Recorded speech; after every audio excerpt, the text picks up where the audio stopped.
Hello. This thing happened to me a few months ago. I just need to share it with somebody. It all started at my friend's party. He's an artist who rented out a loft in the industrial part of town. If you can picture what a place like Detroit looked like in the 1920s, that's what this area looked like. A bunch of old turn-of-the-century factories crammed into 10 blocks. Most of them abandoned. So I partied a little too hard that night and decided to crash on a couch at the loft. I woke up around 4 a.m. The sun wasn't out yet, but you could still make out things in the dim blue light. I went to the bathroom, carefully tiptoed around the people that were passed out on the floor. As I was taking a piss, I tiptoed to look out of the bathroom window, and I saw the panorama of deserted urban decay. I remembered how much I liked places like this. It was so dark and devoid of life, and strangely serene.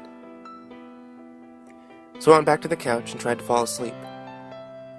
After 45 minutes of staring at the ceiling, I decided I didn't want to be there any longer. So I swallowed my pride and decided to wake up my girlfriend to beg for a ride. Since, walking around the vacant streets at this time wasn't really an option. Being an awesome girlfriend, she was totally cool with it, and told me that she'd be there in about half an hour, and that she would give me a call when she was outside. My phone died 10 minutes later, so I decided I'd sit by the window and watch for her car. I sat there for quite a while, and my eyes started to get heavy, and I began to doze off. A crashing noise outside woke me up. It wasn't loud, but just enough to snap me into reality. I looked out the window and scanned the area, but didn't see anything. Across the street from the loft, near a mountain of garbage, and one of those enormous dumpsters, I saw a computer and a monitor smashed against the floor that hadn't been there before. When my girlfriend arrived, I went downstairs and greeted her. Just as I was about to get into the car, I remembered a friend of mine who had blown out his power supply, so I decided to walk over to the dumpster and see what I could salvage. The monitor was worthless, but the tower seemed to have suffered almost no damage, so I put it in the trunk and we drove off. About a week had passed, and until my girlfriend called to let me know that it was still in the trunk and that she wanted it out. That night, I brought it home. Before I took it apart, I decided to hook up to my monitor and see if it still ran, and to my surprise it did. It ran Windows XP, and it looked like it had been wiped clean. I decided to do searches for words like tits and pussy, and in hopes of finding some secret stash of weird, deviant porn that the previous owner had forgotten about. Morbid curiosity, I guess. Search came up, nothing. Search for picture files, nothing. Then search for movies, and one file came up. It was an AVI, inside a folder titled Barbie, hidden on the Windows System 32 directory. So I played it. Now, this is where it gets disturbing.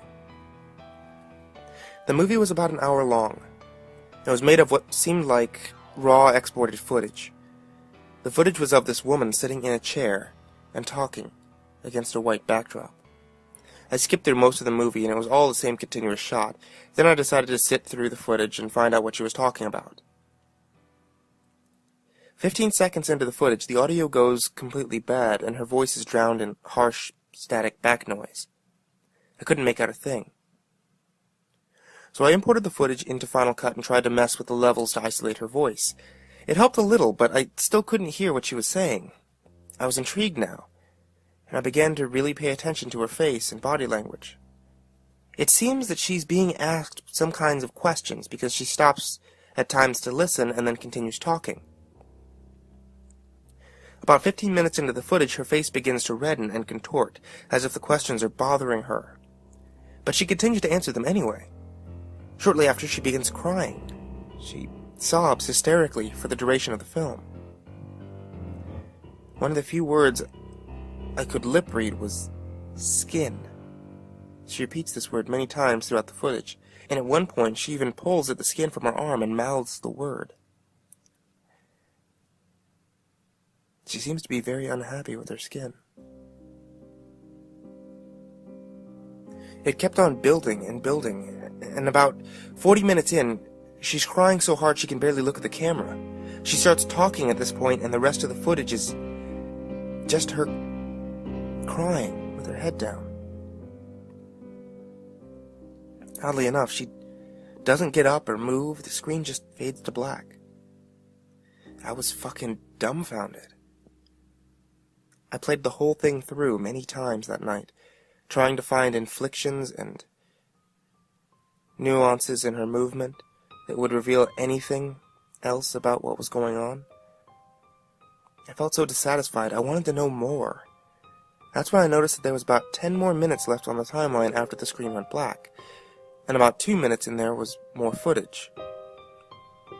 The footage was extremely shaky, almost unwatchable, and depicted a pair of legs walking along train tracks. My guess is that the camera was accidentally left on as it was being carried somewhere. The person in the footage walks along the train tracks for about 6 minutes, then turns into the forest and walks over what looks like foliage, flattened by a piece of plywood. Then the person continues on this makeshift plywood road until the movie clip ends. Now my heart started beating with excitement because there were train tracks a few miles away that looked very similar to the ones in the video. I had to check this out. I called up my friend Ezra. He's 6'4", 250 pounds, and mostly muscle. I convinced him to go on a little adventure with me. I'm no pushover myself, but I felt if I went alone, to go wandering in the woods, looking for God knows what, extra muscle couldn't hurt. This whole idea of investigating this video had me so excited that I just couldn't sleep. And the next morning, on a sunny Saturday, I took my flashlight, my camera, and my 7-inch knife with a matted black finish and serrated edge, and went to go pick up Ezra. When I got to his house, he wasn't even awake. When I woke him, he pretty much told me to fuck off. I was already packed, and I had mentally prepared myself to do this, so I decided to go through it without him. I parked my car at the train station and took my stuff and hopped onto the tracks. After walking about 2 hours, I saw a broken piece of plywood, and my knees buckled, almost with excitement. I searched the nearby foliage, and there it was, a little plywood trail leading into the forest. I walked slowly along the trail, paying close attention to everything. I would stop occasionally, kneel down, and listen for anything, or anyone. But it was so quiet. This was one of the most nerve-wracking things I've ever done. I didn't know what to expect at the end of this trail. The dense tree line gave way to a little island of grassy field. And then I saw it, a house, being consumed by the forest. From the looks of it, no one had lived there for 20, maybe 30 years. I got my camera and snapped a few pictures. A few yards away from the house was a tool shed made of rusty sheet metal. I just sat there among the trees for a while, absorbing everything. I didn't want to go into the open field. I had a bad feeling that, something would see me. It took me a while to muster the courage up to go to the house. The door was partially opened. I pushed it in with a flashlight, and was revealed that the inside of the house was actually very well lit. I put my flashlight away, got my camera, and took a few pictures.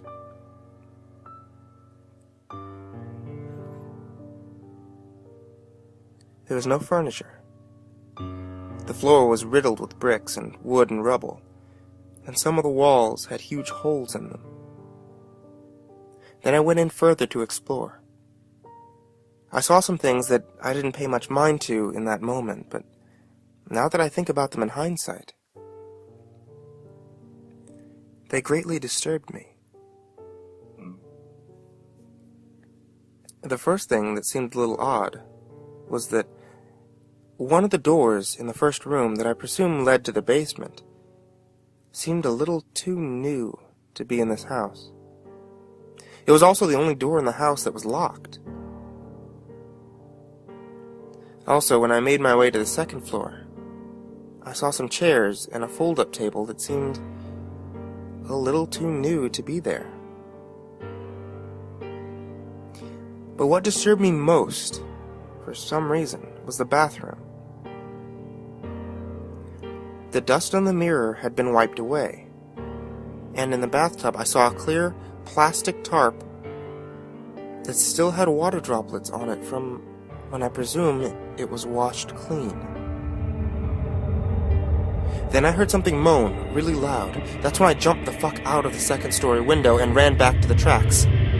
Halfway there, I realized the moaning was most likely a water pipe expanding or contracting, and that little moment of relief gave way to horror, which I felt when I wondered why the water would be running on an abandoned house in the middle of the fucking woods.